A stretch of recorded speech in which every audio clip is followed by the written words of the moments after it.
Então, vamos falar um pouquinho sobre disciplinas do Espírito.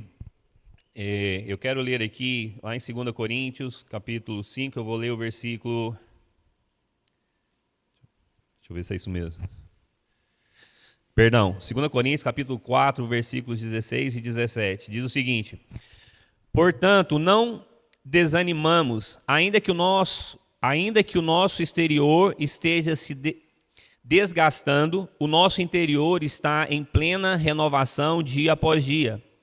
Pois as nossas aflições leves e passageiras estão produzindo para nós uma glória incomparável de valor eterno. Tem outras versões que dizem, né, que ainda que o nosso homem exterior se corrompa, né, o homem interior se renova, né, dia após dia. O porquê mencionar sobre isso? Porque nós vamos falar sobre disciplina do Espírito. Quando nós falamos em disciplina, o que vem às nossas mentes? O que vem à mente de vocês? Disciplina, por exemplo, disciplina do Espírito. Mas a palavra disciplina, propriamente, eu quero que vocês me falem. Obediência, legal, vamos lá. Não entendi. Constância, legal, vamos lá, tem mais. Disciplina. Norma, regra, sim, também. Mas quando nós pensamos em disciplina, como nós acabamos de ver aqui, a gente sempre pensa, por exemplo, igual obediência, disciplina, a gente também vem à nossa mente correção, não é? Quando a gente é disciplinado, né? Mas eu queria só que nós entendêssemos fôssemos um pouquinho além, diante de tudo aquilo que vocês falaram também. A palavra disciplina, a origem da palavra disciplina é a mesma origem da palavra discipulado, discípulo, né? Então, disciplina, ela também, da sua origem, é o que? É ensinar. A palavra do Senhor diz, né, que o pai que ama, ele corrige, ele disciplina o seu filho, não é? A palavra do Senhor diz que Deus, ele nos disciplina. E quando nós pensamos em disciplina, muitas vezes vem às nossas mentes a questão da correção. Mas nós precisamos entender, porque disciplina, a gente sempre pensa em algo meio que impositivo e algo meio que no sentido de pôr pressão, né? Vamos, vamos pensar um pouquinho nesse sentido.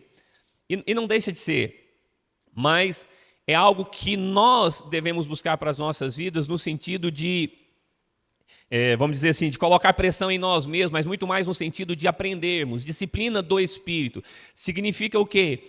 Nós desenvolvermos o nosso espírito. Nós temos a disciplina, né, a obediência, né, diante daquilo que a palavra do Senhor nos ensina.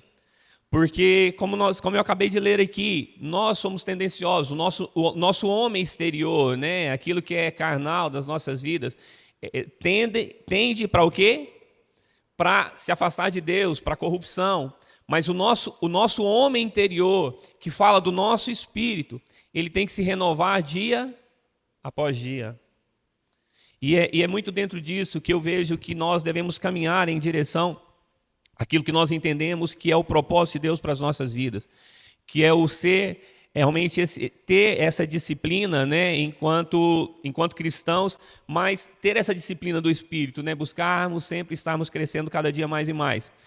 E quase toda essa lição ela passa no que se refere à disciplina do Espírito, né, ao aprender, ao crescer, ao aprimorarmos, no que se refere ao nosso homem interior, ao nosso homem espiritual, passa pela...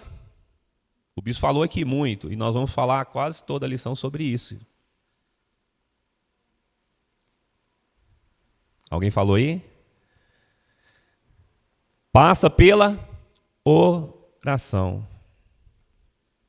Não tem como nós queremos disciplinar o nosso espírito sem nós entendermos de fato o que é oração, qual o propósito realmente da oração.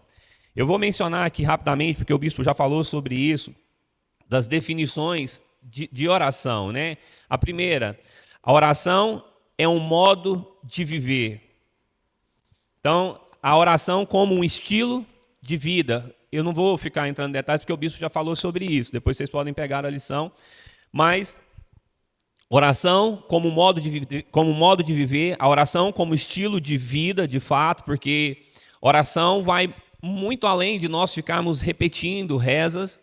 E aí o segundo tópico já menciona muito aquilo que eu acho que é a essência da questão da oração, que oração é comunhão com Deus. Não tem como nós termos comunhão com Deus, intimidade com Deus, sem nós orarmos. Porque basicamente, eu gosto de falar, e muitas vezes até num tom meio de brincadeira, que isso aqui, eu desde a época que eu era professor dos juniores ali, oração é o quê? Falar com Deus. Como nós vamos ter comunhão com Deus se nós não falamos com Ele? Não tem sentido. Assim, só que muitas vezes nós achamos que a oração é algo extremamente espiritual, né? Algo que tem que ter uma conexão, assim, sei lá, algo que você tem que sentir lá no seu espírito, no profundo do seu espírito, lá algo, sei lá, você tem que ver uma luz brilhante, um anjo tem que aparecer para você. Mas oração é algo muito simples, mas algo tão profundo que se nós entendermos isso, nós vamos de fato vivermos uma vida disciplinada no espírito. Nós de fato vamos ver o nosso homem interior se desenvolvendo, crescendo, realmente dentro daquilo que nós sabemos que é a vontade de Deus para as nossas vidas. Então, oração é um modo de viver, a oração deve ser um estilo de vida, a oração é o que nos faz termos comunhão com Deus. Oração é comunicação com Deus. Vamos lá, oração é comunicação com Deus pessoal e digno de confiança. Então, oração enquanto comunicação com Deus pessoal. O que significa isso? Porque muitas vezes nós colocamos Deus tão distante, mas tão distante de nós, que quando nós oramos, quando nós falamos com Ele, a sensação que nós temos é que Ele não está nos ouvindo. E essa não é a verdade. E nós vemos através da palavra de Deus que todos os homens, todas as pessoas que ousaram a buscar ao Senhor, ousaram a se colocar diante da presença dEle, Deus respondeu. Deus sempre esteve atento aos nossos clamores, às nossas orações. E nós percebemos isso ao longo de toda a palavra de Deus, desde o Antigo Testamento até o Novo Testamento, até os nossos dias. Eu desafio qualquer pessoa que se voltar totalmente a Deus, a orar, a buscar ao Senhor, e não o encontrar, e não ouvir algo da parte de Deus. Eu desafio você, porque todas as vezes em que eu vejo a igreja do Senhor, homens e mulheres, se posicionar para orar, para buscar ao Senhor, o Senhor ele vem realmente com a resposta, o Senhor realmente ele atende ao nosso chamado, ao nosso clamor. Oração é comunhão com Deus residente no cristão. No Antigo Testamento nós percebemos que algumas pessoas tinham acesso para com Deus, né? Nós vemos profetas, nós vemos sacerdotes, alguns homens muito específicos, mas hoje é algo que eu também entendo que é algo tão profundo, mas tão profundo que nós precisamos entender isso de uma forma tão poderosa, que hoje a nossa comunhão é com Deus, é um Deus que criou todas as coisas, é um Deus grande, supremo, poderoso, maravilhoso, que está sentado no seu trono. Mas é um Deus que tomou a decisão de enviar o seu Filho para restaurar a nossa comunhão com Ele. Jesus morreu, Jesus ressuscitou para que nós tivéssemos essa comunhão restaurada com Ele. E o próprio Jesus falou, olha, vocês não vão estar só, porque eu vou enviar o meu Espírito. Para Ele estar do lado de vocês, para Ele, quando vocês se reunirem, estar ali no meio de vocês? Não, para que Ele habite em cada um de nós. Então hoje nós temos o próprio Deus habitando em nós, através do seu Espírito.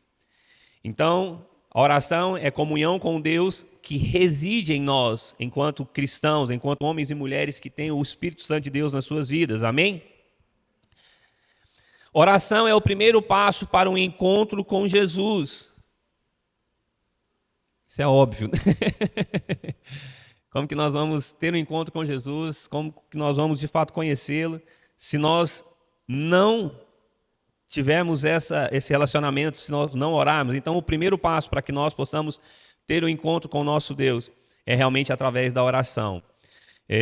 Lá em Romanos 10, 13 fala, né? Todo aquele que invocar o nome do Senhor será salvo, né? Todo aquele que invocar ao Senhor, né, o encontrará. Oração é um meio de conhecermos a Deus.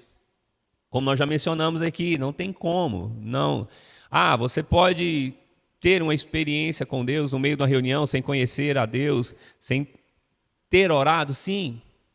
A gente pode ser tocado, a gente pode ouvir uma palavra de Deus, alguém pode liberar uma palavra para nós, seja uma palavra de sabedoria, uma palavra de conhecimento, algo que venha da parte de Deus, algo que a gente entenda que de fato é de Deus, mas nós não vamos conhecer a Deus. E é algo que eu falo, insisto muito com pessoas, principalmente pessoas às vezes que estão mais próximas de mim, cara, nós precisamos ser muito mais que religiosos, muito mais que frequentadores de igreja. Nós precisamos conhecer a Deus. E conhecer a Deus não sou eu que vou fazer você conhecer a Deus. Eu posso compartilhar das minhas experiências, o bispo Rosemir pode vir aqui compartilhar das experiências dele, pode falar tudo que ele já passou, e olha que ele já passou por muita coisa. Mas vocês não vão conhecer a Deus através das minhas experiências.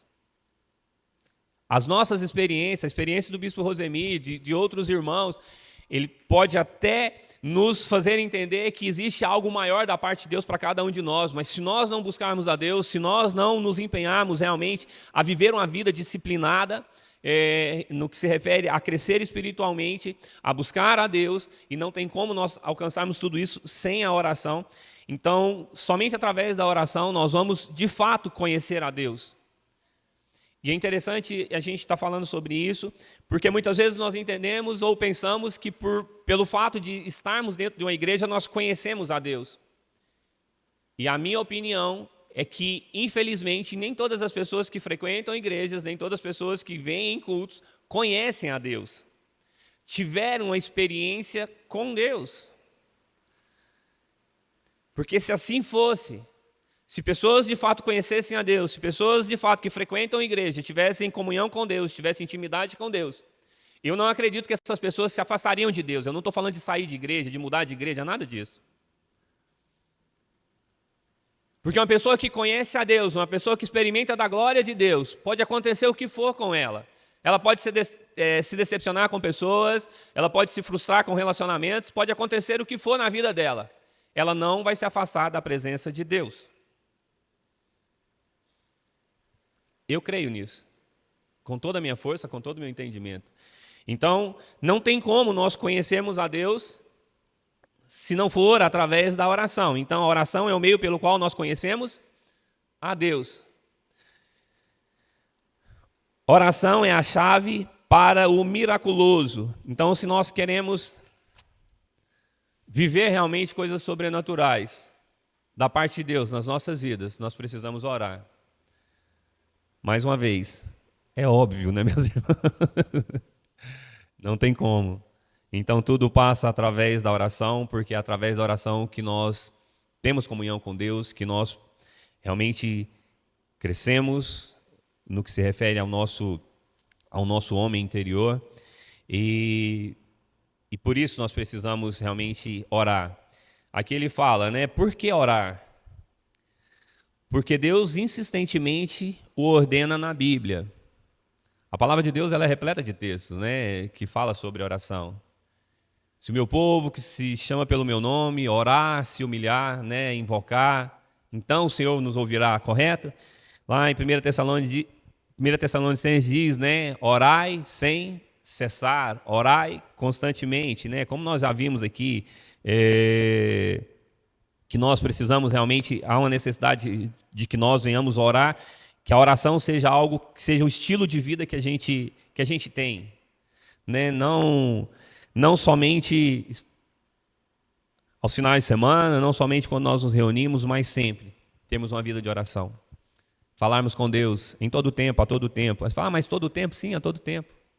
Quantas experiências eu já não tive com Deus estando dentro de um carro, seja em momentos de tranquilidade, seja em momentos de angústia, momentos de tristeza, que eu estou ali às vezes no meio do trabalho ou qualquer outra a fazer, mas eu estou ali orando, falando com Deus, e Deus está ali ministrando ao meu coração, falando comigo.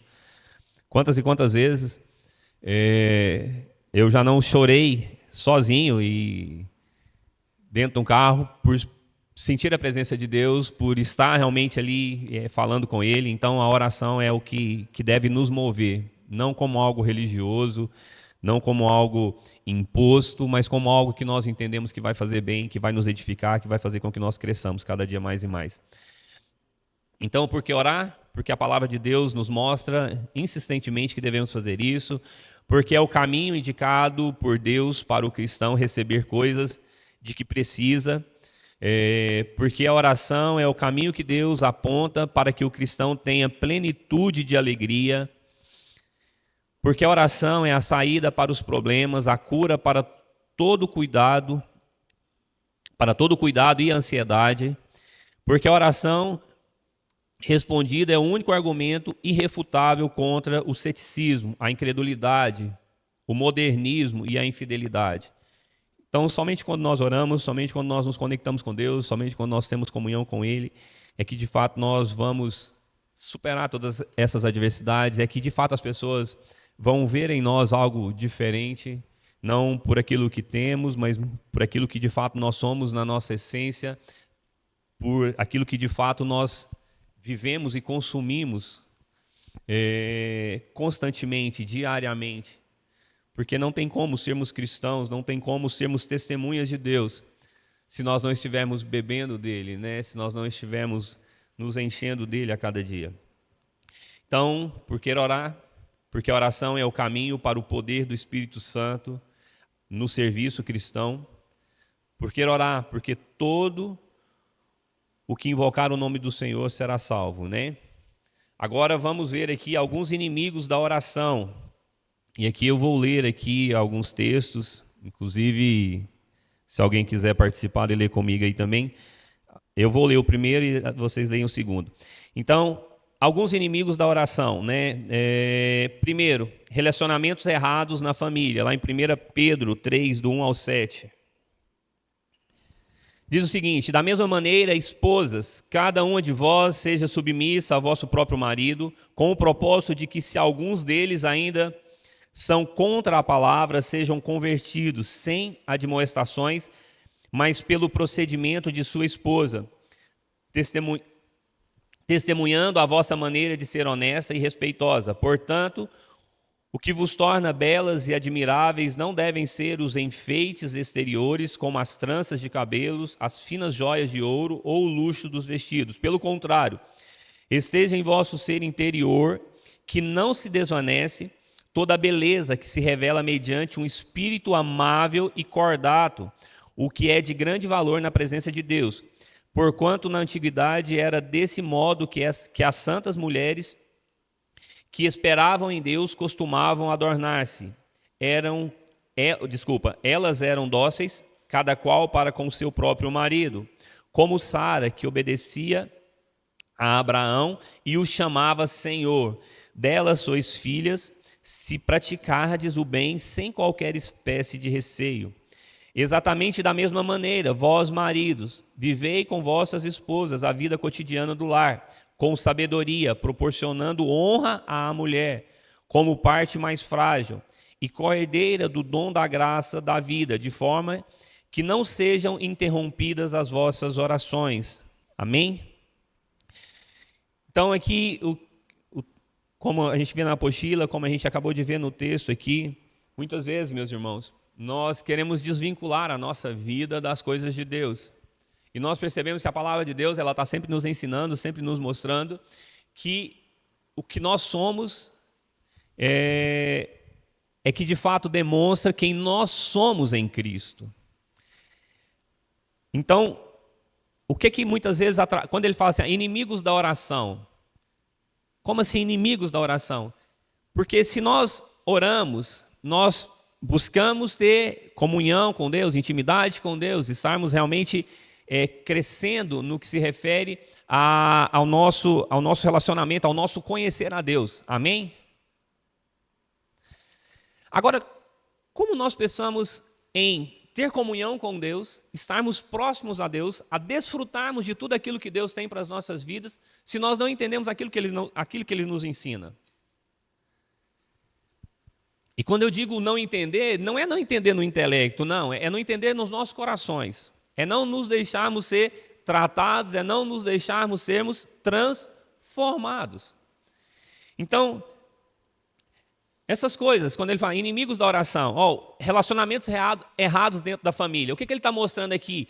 Que a esposa, ela tem que ser modelo, ela tem que ser testemunha, de fato, de Deus dentro da sua casa.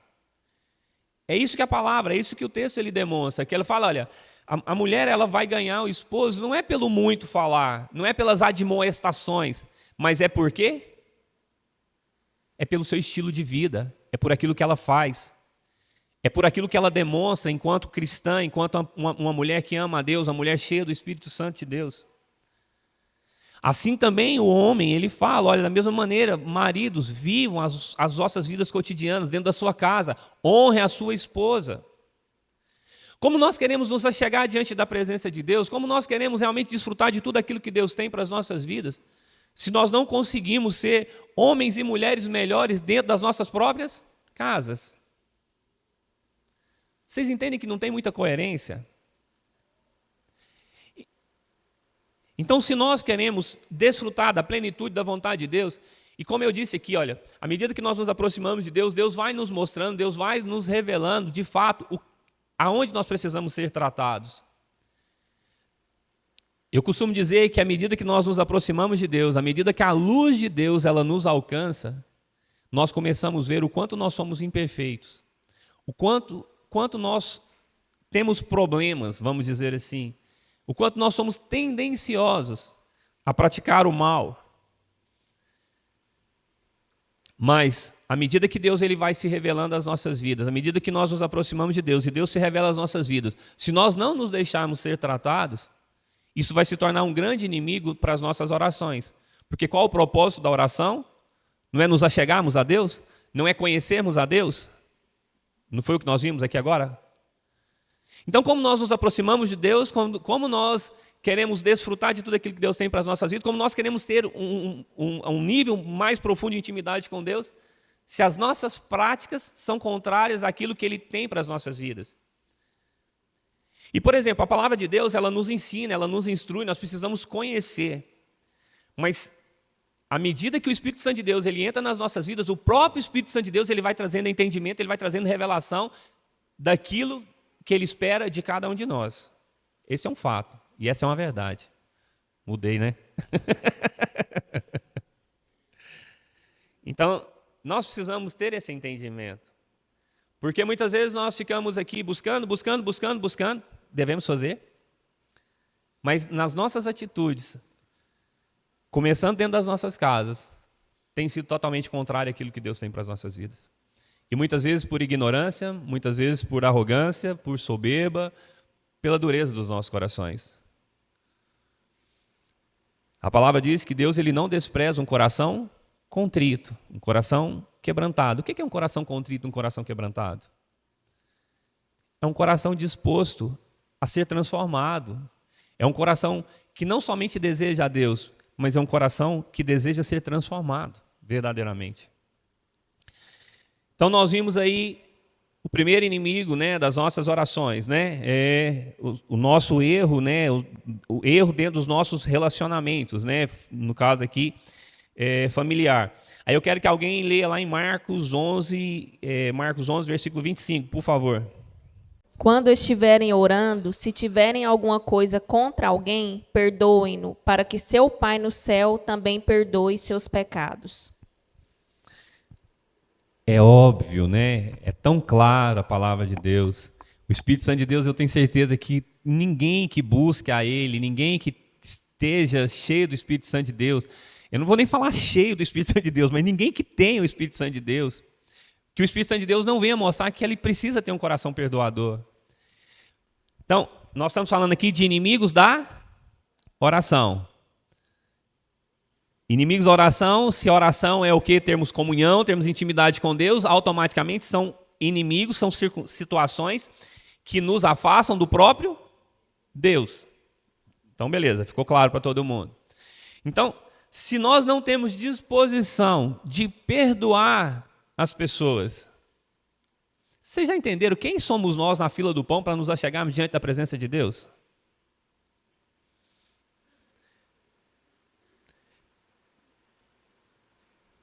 Se nós não perdoarmos, isso é algo tão claro, né? Então, a gente escuta tanto falar. Gente, eu já escutei isso dentro de igreja. Isso é doído, é difícil falar. É difícil você escutar umas coisas dessas. A pessoa fala assim, não, eu não perdoo. Não faz sentido, sim, não tem lógica. Ah, mas mais nada. Não tem mais, não tem menos, não tem nada. Nada que justifique um cristão não perdoar quem quer que seja. Não tem. Deus te perdoou, você estava condenado ao inferno. Você não tinha saída, você não merecia. Eu vou só recapitular, porque às vezes vocês esquecem. Assim, a gente não merecia. Nada que a gente fizesse nos faria merecedores do céu, do perdão de Deus. Mas Deus, ele tomou a decisão de nos perdoar. E aí nós temos o direito de não perdoar quem quer que seja, por qualquer situação que seja. Então não tem. Então nós precisamos entender essas coisas, porque muitas vezes nós desejamos tanto da parte de Deus, nós desejamos conhecer a Deus, desejamos receber de tudo aquilo que nós sabemos que Deus tem para as nossas vidas, e nós não temos a disposição, às vezes, até mesmo de perdoar. Aí vocês podem estar pensando, o pastor está viajando na maionese, todo mundo aqui perdoa. Glória a Deus, queria eu mesmo, assim, no fundo do meu coração. Está viajando mesmo, mas infelizmente nós temos pessoas doentes dentro das igrejas, porque infelizmente não conseguem perdoar pessoas que a feriram, que a machucaram. Ah, mas eu não merecia. Não importa. Perdão não é uma escolha, mas é algo que nós devemos praticar, independente das circunstâncias, independente de qualquer coisa. Amém? Porque somente quando nós perdoamos, nós recebemos o perdão de Deus. Somente quando nós perdoamos, nós de fato podemos crescer, nos desenvolver espiritualmente e vivermos tudo aquilo que Deus tem para as nossas vidas. Mais um inimigo aí das nossas orações, motivação errada. Lá em Tiago 4:3. Pode aí alguém abrir, por favor. Enquanto vocês abrem, eu vou ler um aqui. 1 Coríntios 10:31 diz: quer comais, quer bebais, fazei tudo para a glória de Deus. Então, tudo que nós fazemos deve ser feito para a glória de Deus. Quer comamos, quer bebamos, que tudo nas nossas vidas seja para glorificar a Deus. Amém? Agora lá em Tiago 4:3. Pedis e não recebeis, porque pedis mal, para esbanjardes em vossos prazeres. Então, muitas vezes nós não recebemos por quê? Pedimos mal. Pedimos o quê? Com a motivação errada. Isso é mais um sinal de que nós estamos desconectados com Deus, com o Espírito de Deus. Então, é algo que nós precisamos buscar realmente, estarmos com as nossas vidas, com os nossos propósitos, né, com os nossos desejos, com os nossos sonhos, com os nossos planos alinhados com os sonhos e com os planos de Deus. Porque muitas vezes nós não recebemos, porque também a motivação dos nossos corações são motivações erradas. É algo que nós estamos buscando apenas para nós mesmos. E nós precisamos entender que a nossa vida, ela vai muito além dos nossos anseios, das nossas necessidades próximas, mas ela passa por cada um de nós. Hoje, assim, foi maravilhoso ali o nosso café. A gente chega um pouquinho, aí chega um pouquinho de coisa, aí chega um monte de menino, aí de repente parece que o pão está pouco para a quantidade de menino, aí chega um, traz um pouquinho, chega outro, traz outro pouquinho, chega outro. Vocês estão entendendo que o quanto isso é maravilhoso? Porque é um servindo ao outro, é um abençoando o outro. E no final no final de tudo, todos nós somos abençoados. Então, a motivação dos nossos corações, ela deve ser, de fato, não apenas pensar em nós, mas pensarmos realmente no nosso próximo, né? Como Jesus falou e nos ensinou, né? Amem a Deus acima de todas as coisas, né? Busquem ao Senhor, conheçam a Ele, mas ame ao seu próximo, né? Compartilhe com aqueles que estão à sua volta. E eu tenho certeza que isso vai fazer com que nós venhamos também crescer, com que as nossas orações realmente elas venham alcançar ao propósito para o qual nós tanto desejamos também, né? Isaías 59, 1 e 2. Não, o braço forte do Senhor não está encolhido, que não possa alcançar-nos com a salvação, nem o seu ouvido está tampado, que não possa ouvir. No entanto, são as vossas maldades que fazem separação entre vós e o vosso Deus. Os vossos pecados nublaram e esconderam de vós a face do Senhor, e por isso ele não lhes dará ouvidos. Amém. Aqui fala, né, quais são os inimigos aí da nossa oração, né? Toda forma de desobediência a Deus. Como eu já tinha até mencionado, né, a palavra do Senhor, ela diz: as mãos de Deus estão encolhidas para que Ele não venha nos abençoar? Não. Os ouvidos do Senhor estão tampados para que Ele não nos ouça?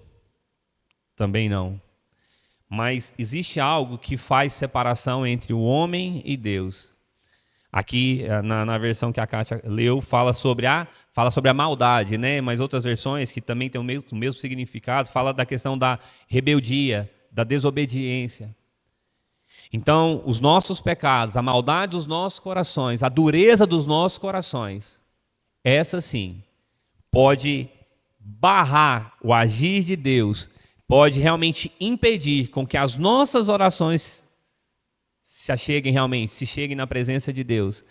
Pode impedir que realmente Deus ele estenda as suas mãos, porque as mãos de Deus não estão encolhidas, os ouvidos do Senhor não estão tampados, para que Ele não possa estender as suas mãos em nosso favor, para que Ele não possa ouvir o nosso clamor.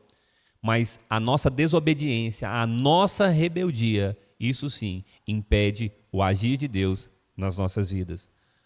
Muitas vezes não entendemos, muitas vezes as pessoas ficam chateadas, às vezes até com o próprio Deus, mas nós estamos vivendo dentro das nossas casas de uma forma totalmente errada. Nós estamos vivendo em rebeldia aquilo que Deus tem nos ensinado. Cheio de rancor, cheio de mágoa, cheio de tanta decepção nos nossos corações. E aí queremos que Deus haja em nosso favor, e Deus está sempre pronto, o desejo de Deus é nos abençoar. A palavra do Senhor diz que é Ele quem sabe os pensamentos que Ele tem ao nosso respeito, pensamentos de paz, pensamentos de nos fazer prosperar. Deus tem o melhor para as nossas vidas. Mas eu vejo e entendo que muitas vezes nós temos limitado o agir de Deus nas nossas vidas, pela maldade dos nossos corações, pela nossa desobediência, pela nossa rebeldia, que nós possamos realmente nos voltarmos, né, totalmente ao Senhor. Vamos lá, Ezequiel 14:3. Filho do homem, esses homens ergueram ídolos em seus corações e colocaram tropeços e obstáculos malignos para a queda deles próprios. Ora, será que devo permitir que me consultem? Então, um outro inimigo, ídolos no coração. Muitas vezes, quando nós falamos em ídolos, a única coisa que nós imaginamos são o quê? São postes, ídolos, né? Estátuas, né? Essas coisas que acabam, de fato, também sendo ídolos. Mas a essência de idolatria, ela vai muito além desses objetos, dessas estátuas e qualquer coisa que seja. Mas tudo aquilo que ocupa o lugar de Deus, o lugar da primazia de Deus na sua vida, tudo aquilo que te afasta de Deus, né? Aonde está o seu coração, né? Ali também vai estar o seu tesouro. Então, tudo aquilo que tem ocupado o lugar de Deus nas nossas vidas. E aí a gente vê esposo, esposa, filhos, trabalho, tantas coisas, às vezes objetos, né? Às vezes objeto sei lá, um carro, uma moto. Então, assim, a pessoa tem aquilo em tão grande estima, né? O amor dele para com aquele objeto ou aquela pessoa é tão grande que vai além do amor que ela teria que ter no próprio Deus. Então, nós devemos tirar todos os ídolos dos nossos corações, tudo aquilo que porventura tem roubado o lugar de Deus nas nossas vidas, dentro dos nossos corações. Então, nós precisamos tomar muito cuidado com isso, meus irmãos, porque muitas vezes a gente prioriza tantas coisas nas nossas vidas. E aí a gente volta lá para o ensinamento de Jesus. Buscai, pois, em primeiro lugar, o meu reino e a minha justiça. Buscar o reino de Deus é entender que Ele é o nosso Senhor, que Ele é o nosso Rei, é nos submetermos à sua vontade, é termos Ele como única referência de salvação, de tudo nas nossas vidas. Então, nós também precisamos tomar cuidado, porque muitas vezes nós deixamos coisas, deixamos pessoas, deixamos circunstâncias ocupar o lugar de Deus nas nossas vidas. E nós precisamos tomar muito cuidado, porque isso é um inimigo, isso nos afasta realmente do propósito e da vontade de Deus. Amém? Provérbios 21, 13. Quem fecha os ouvidos ao clamor dos pobres, também clamará e não terá resposta. Um outro inimigo aí das nossas orações, falta de generosidade para com o próximo, para com os pobres, para com o necessitado. Então, a palavra de Deus diz, né, que quem não é generoso, quem não está disposto a ajudar, a servir ao próximo, ele também não vai alcançar da parte de Deus tudo aquilo que ele anseia, tudo aquilo que ele deseja. Amém? A palavra de Deus diz, né, que a alma generosa, ela prosperará. Agora eu vou lá para Tiago 1.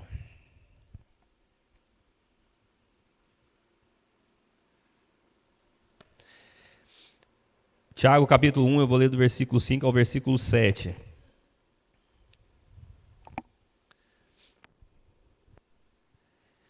Se algum de vós tem falta de sabedoria, roga a Deus, que a todos concede liberalmente com grande alegria. Todavia, peça com fé, sem qualquer sombra de dúvida, pois quem crê com reservas é semelhante à onda do mar, agitada e levada pelos ventos. Não imagine tal pessoa que assim receberá coisa alguma do Senhor, pois é vacilante e inconstante em todos os seus caminhos. Aqui especificamente o texto, no versículo 5, ele fala, né, sobre a questão da sabedoria, né? Então, se vocês precisam de sabedoria, peça a Deus, mas o que nós estamos falando aqui, propriamente dito, não é sobre a questão de sabedoria, mas é realmente não ter dúvida, não sermos incrédulos. E no versículo 7 ele fala, olha, não imagine tal pessoa que assim receberá coisa alguma do Senhor. Então, o versículo, inicialmente, ele fala de sabedoria, mas aqui ele continua. Olha, uma pessoa que ela é incrédula, uma pessoa que não tem fé, uma pessoa que ela não confia no Senhor, ele não vai receber nada. Porque ele fala, né? Não imagine tal pessoa que assim receberá coisa alguma do Senhor. Então, se nós, de fato... Porque muitas vezes as pessoas fazem uma oração, por exemplo, não, eu oro, né? Eu até oro, eu até falo com Deus, mas e lá no seu coração? Você crê realmente? Crê em Jesus como o seu Senhor, como o seu Salvador? Você de fato crê que as suas orações estão sendo ouvidas? Você crê que de fato o Senhor ele está atento aos seus anseios, às suas necessidades?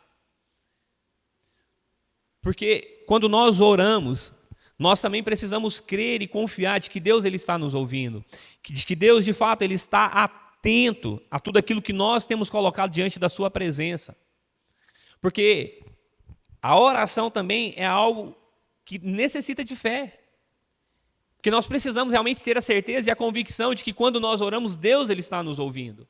E que Deus ele está sempre pronto a nos atender.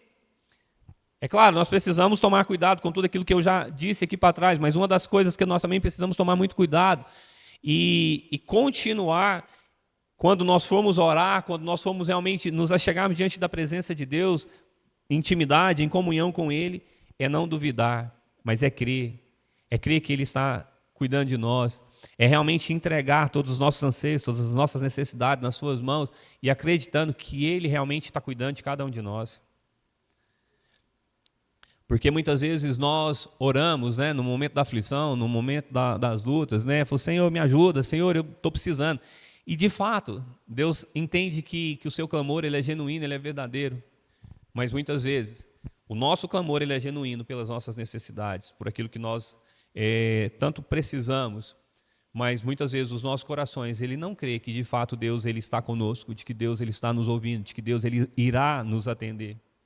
Então, esse é um outro grande inimigo ao qual nós precisamos vencer.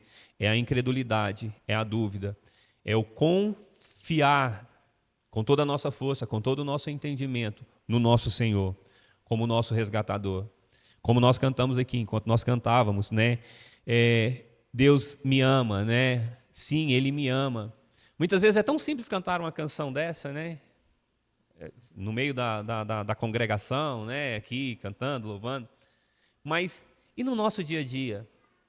E no nosso momento de luta, de aflição? É fácil nós confiarmos de que Deus ele nos ama? De que Ele está conosco diante de toda e qualquer circunstância? Nem sempre é tão simples, nem sempre é tão fácil.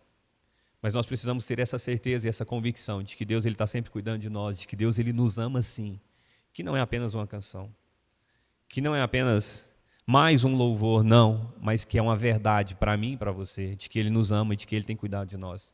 Nós precisamos crer, nós precisamos de fato confiar de que o nosso Deus ele está sempre conosco, cuidando de cada um de nós. Para finalizar aí, inimigos da nossa oração, depender da fé do outro. A cada crente, Deus deu uma medida de fé. Ela veio quando nos tornamos uma nova criação em Cristo e recebemos a natureza de Deus. Assim como desenvolvemos nossas capacidades físicas e mentais pelo exercício, desenvolvemos nossa fé pelo alimento da palavra de Deus. Meus irmãos, muitas vezes nós nos tornamos pessoas, cristãos, que dependem da fé dos outros. Nós dependemos somente daquilo que as pessoas falam para nós.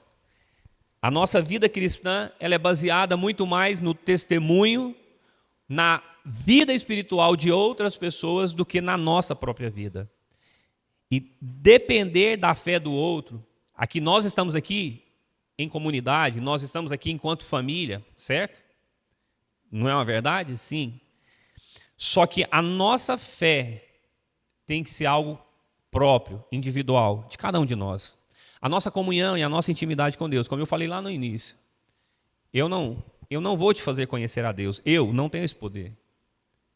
É claro, eu te mostro na palavra, o Espírito Santo de Deus ele ministra através da sua palavra ao seu coração, trazendo luz, trazendo entendimento, trazendo revelação para a sua vida, mas somente você, quando você se propuser a buscar e a conhecer a Deus, Ele vai se revelar à sua vida. E algo que muitas vezes acontece dentro das igrejas. Às vezes a liderança,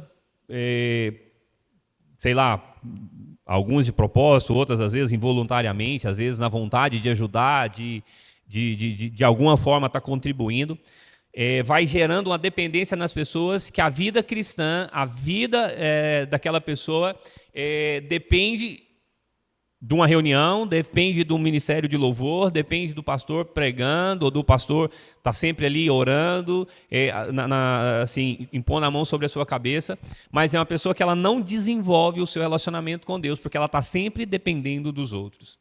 E sempre depender dos outros, de outras pessoas, para que você cresça, para que você cresça espiritualmente, para que você desenvolva o seu homem interior, para que você se desenvolva o seu espírito em comunhão e intimidade com o Espírito Santo de Deus, em intimidade e comunhão com Deus, a sua fé ela não pode depender de outras pessoas.